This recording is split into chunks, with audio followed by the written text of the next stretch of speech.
Assalamualaikum warahmatullahi wabarakatuh. Perkenalkan, saya Sini Mulia dengan NPM 100-400-213 dari Fakultas Hukum Universitas Islam Bandung. Dalam kesempatan ini, saya akan memaparkan penelitian saya yang berjudul Pertanggungjawaban Pidana Pelaku Kebakaran Hutan dan Lahan dihubungkan dengan Undang-Undang Nomor 41 Tahun 1999 tentang Kehutanan.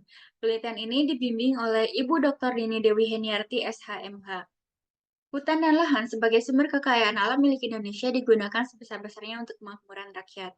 Ketentuan mengenai perlindungan hutan salah satunya diatur dalam Undang-Undang Nomor 41 Tahun 1999 tentang Kehutanan.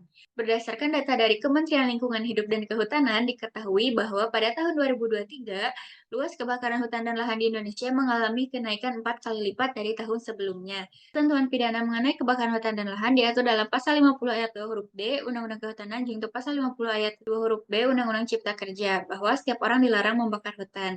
Upaya negara dalam mengatasi kebakaran hutan dan lahan belum menunjukkan hasil yang signifikan. Untuk itu, banyak terjadinya kasus kebakaran hutan dan lahan di Indonesia. Terdapat 3 kasus kebakaran hutan dan lahan yang dijadikan bahan rujukan dalam penelitian ini yang dibedakan dalam pelaku orang perorangan dan pelaku korporasi. Yang pertama, di Indragiri Hulu Riau, terjadi kebakaran karena kesengajaan seluas 46,8 hektar.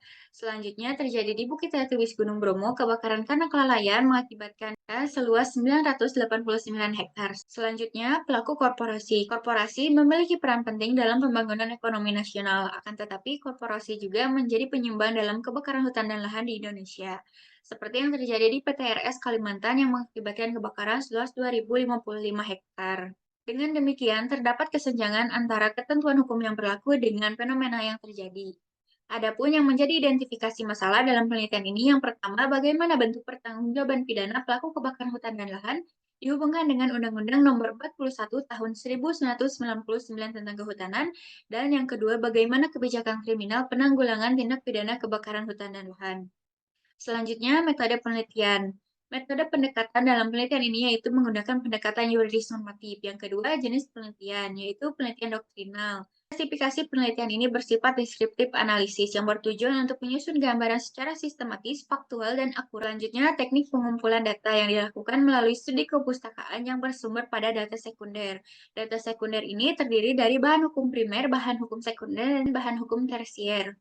Keseluruhan data yang diperoleh diolah dan dianalisis secara kualitatif dengan cara berpikir deduktif. Untuk itu, maka hasil dan pembahasan yang pertama, bentuk pertanggungjawaban pidana pelaku kebakaran hutan dan lahan dihubungkan dengan Undang-Undang Nomor 41 Tahun 1999 tentang Kehutanan. Seseorang dapat dimintai pertanggungjawaban pidana apabila mempunyai kesalahan, bertentangan dengan hukum, dan perbuatannya dapat celaan dari masyarakat. Dalam penerapan pertanggungjawaban pidana berlaku asas legalitas, yaitu berlakunya hukum pidana menurut waktu. Ketentuan mengenai larangan pembakaran hutan termuat pada Pasal 50 Undang-Undang Kehutanan. Bentuk pertanggungjawaban pidana pelaku kebakaran hutan dan lahan yang terjadi di Indragiri Hulu Riau dapat dikenakan sanksi pidana Pasal 78 Ayat 3 Undang-Undang Kehutanan junto Pasal 78 Ayat 4 Undang-Undang Cipta Kerja. Bahwa pelaku dengan sengaja membakar hutan, maka dapat dikenakan sanksi pidana penjara paling lama 15 tahun, denda paling banyak 7,5 miliar. Selanjutnya, bentuk pertanggungjawaban pidana pelaku kebakaran hutan dan lahan yang terjadi di Bukit Tetuis Gunung Bromo dapat dikenakan sanksi pasal 78 ayat 4 Undang-Undang Kehutanan junto pasal 78 ayat 5 Undang-Undang Cipta Kerja. Karena kelalaiannya mengakibatkan kebakaran dapat dipidana penjara paling lama 5 tahun dengan pidana denda paling banyak 3,5 miliar. Selanjutnya, pertanggungjawaban pidana korporasi.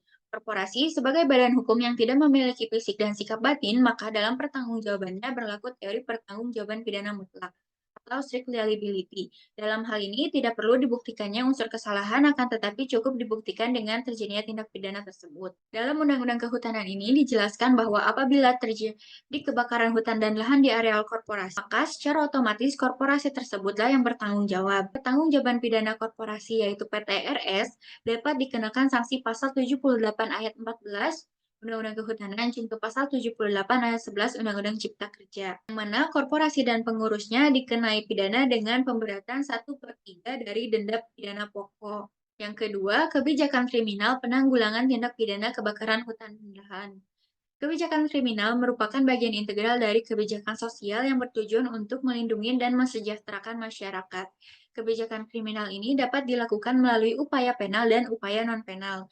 Berdasarkan skema dari G. Petrohep-Nagel bahwa kebijakan kriminal ini dapat dilakukan dalam tiga bentuk. Yang pertama, upaya penanggulangan kejahatan melalui penerapan hukum pidana. Hal ini merupakan upaya penal setelah terjadinya tindak pidana dan penerapan sanksi-sanksi pidana yang termuat dalam undang-undang, seperti pada Kitab Undang-Undang Hukum Pidana, Undang-Undang Kehutanan, Undang-Undang Perlindungan dan Pengelolaan Lingkungan Hidup, dan Undang-Undang Perkebunan. Selanjutnya, pencegahan tanpa pidana. Hal ini berkaitan dengan upaya non-penal yang bersifat preventif atau pencegahan sebelum terjadinya tindak pidana.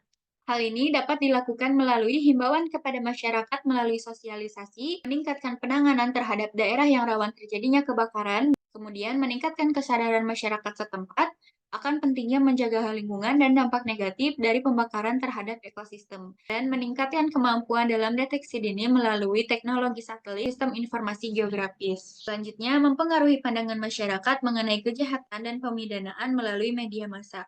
Hal ini juga berkaitan dengan upaya non-penal yang ini dapat dilakukan melalui kampanye sosial di media massa yang berfokus pada pencegahan kebakaran hutan dan lahan. Selanjutnya, mengadakan program interaktif di media sosial, melibatkan masyarakat untuk bertanya, membagi pengalaman, dan memahami dampak langsung dari kebakaran hutan. Kemudian, membuat infografis yang mudah dipahami tentang resiko kebakaran hutan dan lahan, serta tindakan preventif. Kesimpulan, 1. Pertanggungjawaban pidana pelaku kebakaran hutan dan lahan dihubungkan dengan Undang-Undang Nomor 41 Tahun 1999 tentang Kehutanan, berlaku asas legalitas. Pelaku kebakaran hutan dan lahan dapat berupa orang perorangan dan korporasi, baik itu karena kesengajaan atau karena kealpaan. Dalam pertanggungjawaban pidana korporasi berlaku teori pertanggungjawaban pidana mutlak atau strict liability, tanpa adanya pembuktian unsur kesalahan, tetapi cukup dibuktikan bahwa perbuatan pidana telah dilakukan. Yang kedua, kebijakan kriminal sebagai upaya penanggulangan tindak pidana kebakaran hutan dan lahan dapat dilakukan melalui upaya penal dan upaya non-penal. Sekian pemaparan dari saya. Terima kasih. Billahi taufiq wal hidayah. Wassalamualaikum warahmatullahi wabarakatuh.